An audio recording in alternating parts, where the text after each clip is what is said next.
ट्रफिखौ लानानै रायजोफोरनो आरो खनसेबाव गिदिंनानै देखायबावनो थाखाय गुरै खालामनाय जाहैबाय।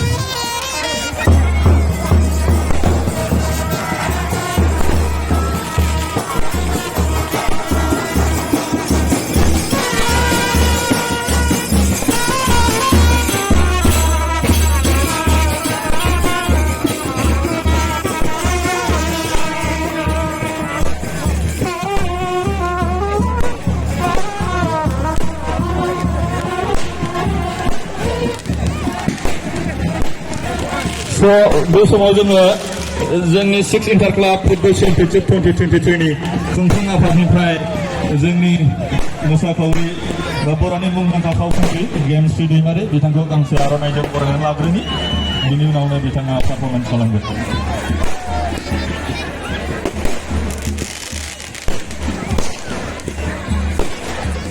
खनसे गोबारै आखाइ खबनानै बिथांखौ बरायनो थाखाय गुरै खावलायबाय।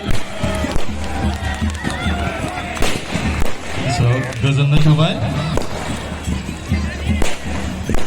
बिनि उनाव बिथाङा पारफरमेन्स खालामसिगोन। लोगोसे जोंहा जौस्राङाव आरो आलासि दंबावो बिथांमोनखौबो जोङो बरायनो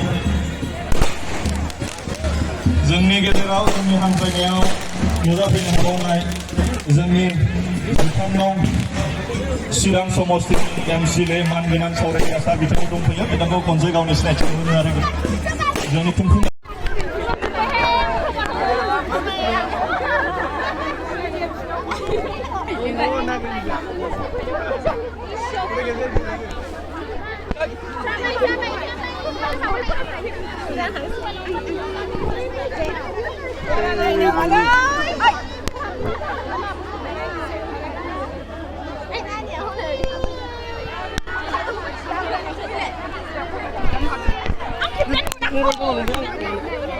mobile हमफैलाय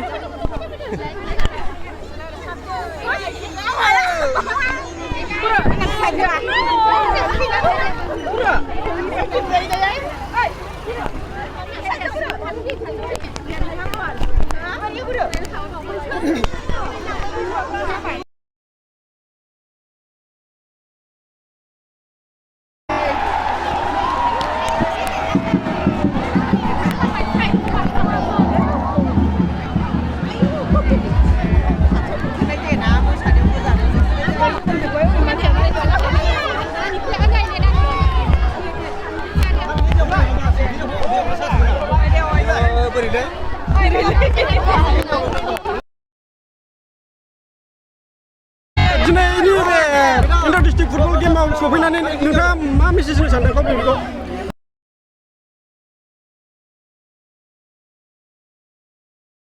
लोगोसे आरो जेरैबायदि रंजानाय आं एसेबांखिनि फुटबल प्रग्रामाव थांबाय खिन्थु दिनैनि बायदि आं नुथाय नुफेराखैमोन आरो बिराद गोजोननाय मोन्दों आङो आरो जेरैबायदि फुटबलखौ लानानै जाखांफुनाय लाइमोनफोरखौ जेरै थुलुंगाखांहोदों बे जोंफुं क्लाब एन्ड लाइब्रेरिनि बानजायनायावहाय जा दिनैनि 6 इन्टार क्लाब फुटबल चेम्पियनशिप खुंनाय जादों स' बिनि थाखाय आं बिथांमोनखौ साबायखर बावहरदों मानो होनना बुंबा जोंनि जाखांफुनाय लाइमोनफोरनि थाखाय मोनसे ओरैबायदि मोजां खुंथाय बिथांमोना खुंनानै होदों बिनि थाखाय साबायखर बावहरनाय जाबाय।